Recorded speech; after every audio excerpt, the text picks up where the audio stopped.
in short, ito ay para ipakita doon sa Viber group ninyo na okay na yung lasing, okay na yung nag-violate ng traffic law natin, safe na siya, huwag kayo maglala. So parang ganun ang mensahe. Yes po, sir. Thank you. Hindi mo ba alam na pambabastos itong ginawa nyo, pagpapapicture, pambabastos sa taong bayan? Almost every day, meron kayong pinapara dyan. Tinitikitan nyo. May mga video pa nga na yung mga nakamotor, nakikipaghabulan kayo, nakikipagpatentero kayo, inihila-hila nyo pa yung motor, dinidipahan nyo pa. Kulang na lang na itaya nyo yung buhay nyo para yung violator ay mahuli nyo lamang at matikitan. Nang gagalaiti kayo, nang gigigil kayo sa lahat ng mga dumadaan niya sa busway, which tama lang, trabaho niya yon. However, dito sa taong ito, he became the exception to the rule. And why is that? HPG, in your jurisdiction, gusto ko magagaling sa inyo. Ano ang protocol sa PNP? PNP, kapag ang isang police, kayo, HPG, na para ninyo ang isang motorista dahil lasing, ano po yung protocol? Good morning, sir. Actually, sir, usually, sir, pag initially ma-determine namin na parang under the influence of liquor. So, Yes. we have to, mayroon kaming tinatawag na, sir, field sobriety test. Okay. So, doon sir nakasaad yung mga procedure, but then after that, sir, you have to for confirmation, sir, use the necessary technical answer. Okay.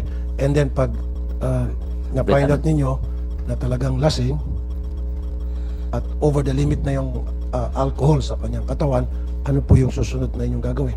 Of course, sir, we have to hold the driver in custody, sir, and for him not to forgo with the driving, And then, and we will file the necessary charges, sir. correct. So, base po dun sa sinabi ninyo, so malaking pagkakamali itong nagawa ng kabaro ninyo. Tama? Yes, sir, but accordingly, sir, yung I know, sir, I can speak for ano nangyari, pero yung based on ano, sir, ang SAIC daw, sir, sila na daw bahala. No, no sir. Gusto ko lang sa procedure sa protocol. So therefore, base po dun sa mga sinabi ninyo, yung pong dalawang pulis,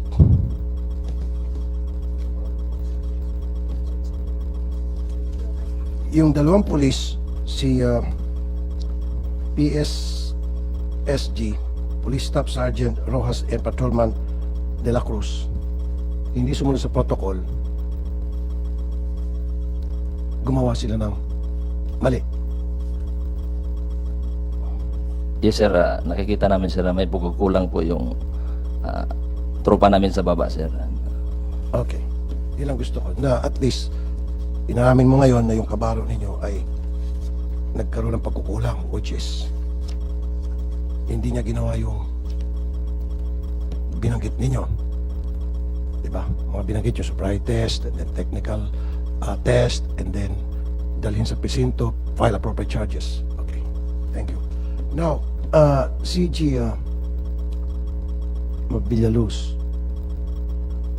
nung paghatid nyo sa kanya sa kondo, bakit pa kayo nagpa-selfie, sir? For situational report, sir. Situational report para kanino? Para sabihin mission accomplished? Para po sa team leader namin, sir. Sa report niya, sir. Ano naman ang naging reaction ni team leader nung pinadala yung selfie? Na yan, okay. Saan ka dito? Ikaw ata yung nasa left. Okay. Leftmost. Sige. Anong sabi ng team leader nung pinadala mo selfie? Hindi po ako yung nagpadala, Sino sir. padala? Kundi ang assistant team leader namin, sir. Siya po yung kumuha ng picture, sir. Nandiyan pala si assistant team leader. Ilan pala kayo naghatid? Tatlo po kami, Mr. Chair. Okay, team leader, ito yung sa taga-DOTR. Yung kasama po namin sa picture, Mr. Chair, is yung assistant team leader po namin. Okay, sino itong naka-uniforme ng DOTR, yung naka-black? Assistant team leader po namin si Sir Alvin Garcia. Andito pa si Sir Alvin Garcia. Sir Alvin, pwedeng umupo ka. And then, Excuse me, for those resource persons who just arrived. so, ikaw yung promotor sa pagpapaselfie dito kay De Vera. Ikaw yung nasa picture. Good morning po, Mr. Chair. Bali po kasi yung utos po sa amin ng team leader namin. Pag-arrive po namin sa bahay po ni Mr. De Vera, kumuha daw po kami ng picture na safe po nakarating kami at wala po na disgrasya, sir. Ayun po yung utos ng aming team leader, sir. At sino po yung team leader nyo? Si Mr. Almete po. Ayan. Mr. Ray Almoite, sir. Okay, nagpapasapasahan kayo. At least dito na tayo sa pinakadulo na. Team leader. Okay. Bakit mo inutusan yung si De Vera at pagkatapos nagpa-selfie pa kayo? Sir, good morning po, Mr. Chair.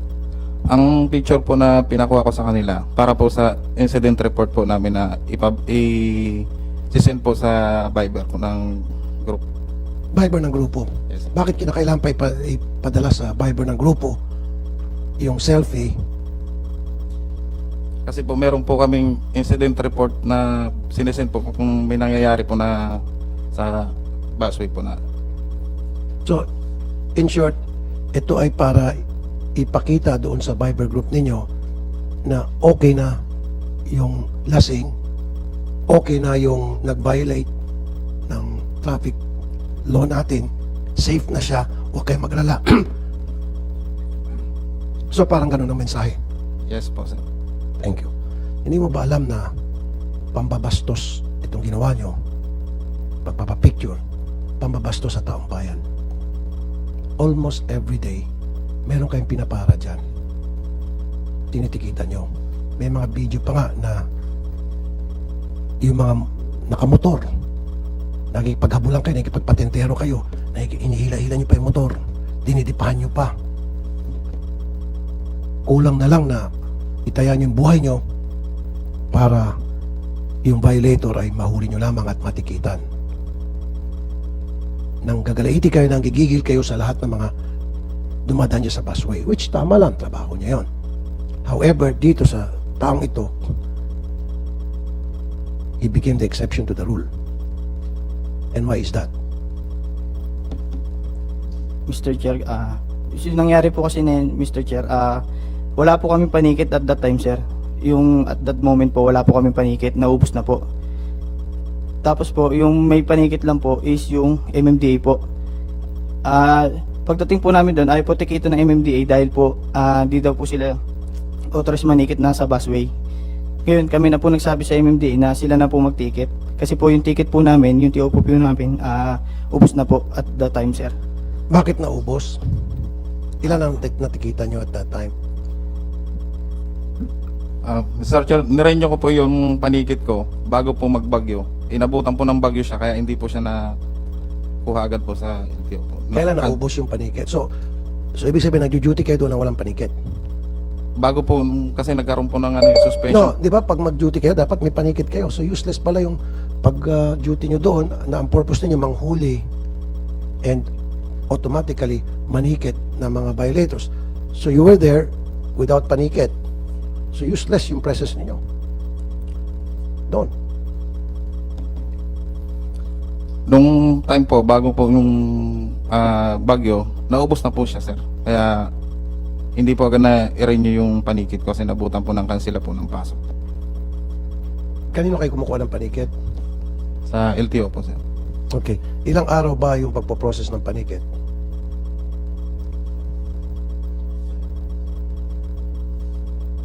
Sana, kung wala ka palang panikit, hindi ka na nag-duty doon. What for? Useless ang presence nyo doon kung gano'n. Ba't ka pa nandun kung wala ka palang panikit? Wala ka authority na manghuli at mag-sanction ng Mr. Francis Ray Almora. Gaano katagal po mag-process ng panikit na may bigay Good morning, Mr. Chair. sa deputized ninyo? For the deputized officers of LTO, they have to just account for the tickets. So they have to submit or return the copies for the office for COA purposes.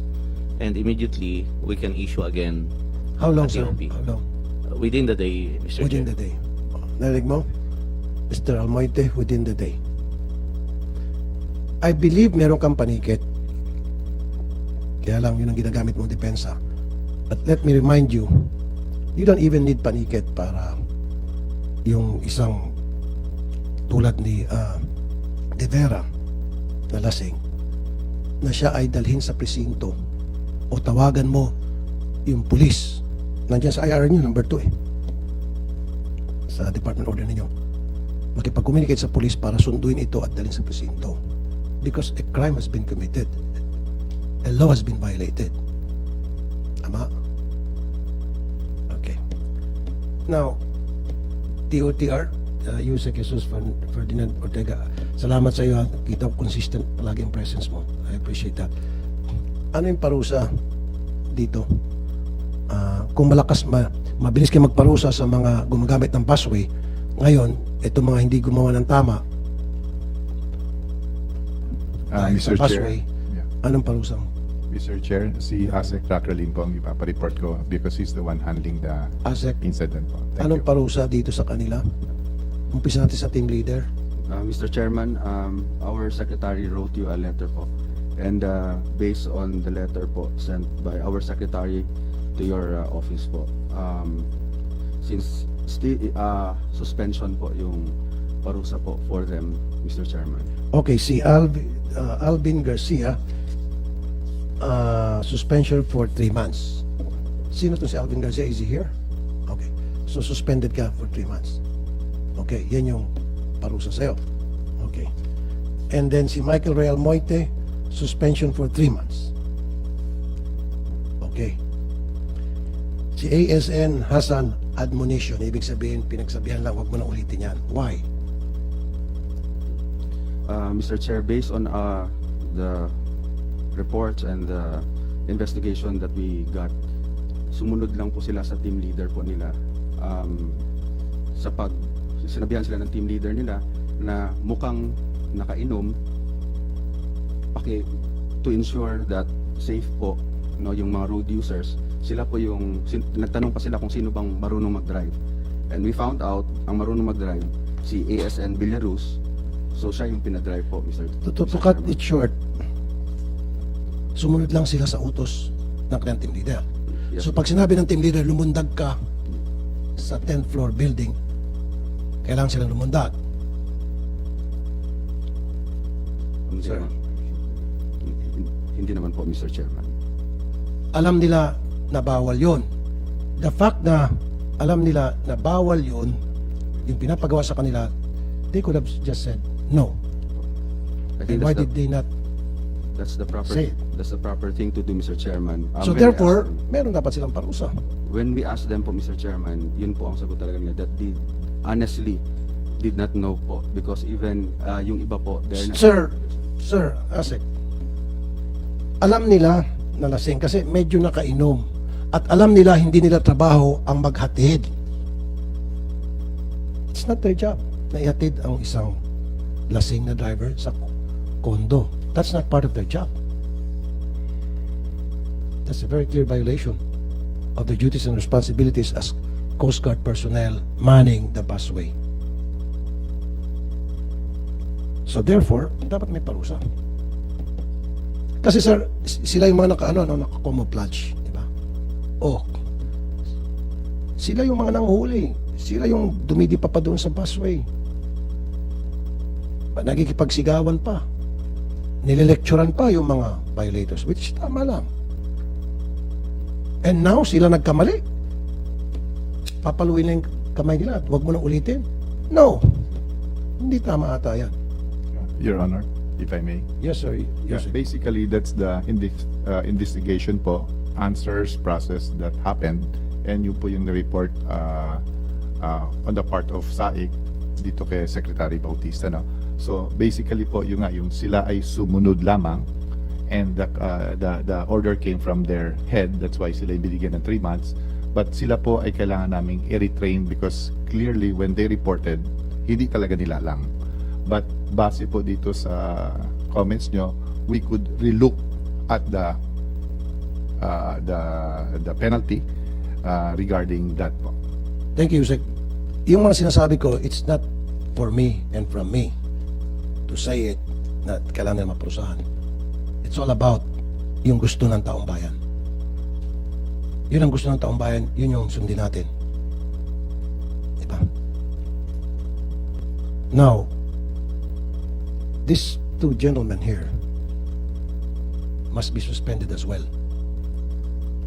Para patas.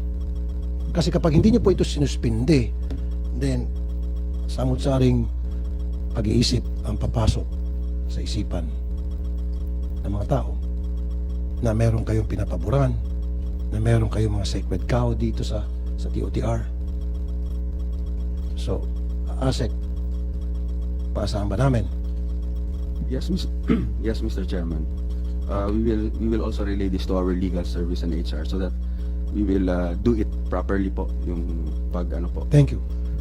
So, by next hearing, gusto namin ng committee dito na meron na naipataw na sanction. Itong admonition, insulto to, sir. Kasi this is a big insult to everybody, to the Filipino people. Malaking insulto to. Para paluin lang yung kamay at huwag ka nang umulit. So, I want them suspended. Okay? I'm not going to stop. Hindi ako titigil. Kahit pa every week tayo mag-hearing dito hanggat hindi na napapataw ng tamang parusa yung dalawa na nagkamali. Yun lang talaga naman eh. Yun yung narapat. Okay? Sumasahan ko po yun. Talk to your legal and then come back to us. Then, kung hindi, patawag mo yung legal. We'll do that, Mr. Chairman. Okay. So, next hearing, meron ng resulta tayo. Tama?